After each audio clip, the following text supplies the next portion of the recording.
You ask Tiger to solve. This deals with linear equations with one unknown. The final result is p equals -7/9. Let's solve it step by step. Group all constants on the right side of the equation. Subtract 70 from both sides. Simplify the arithmetic.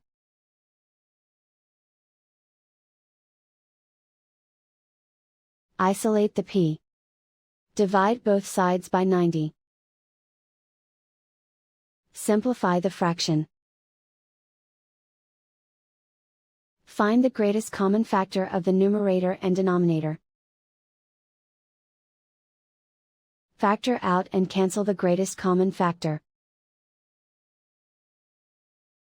And so the final result is p equals -7/9.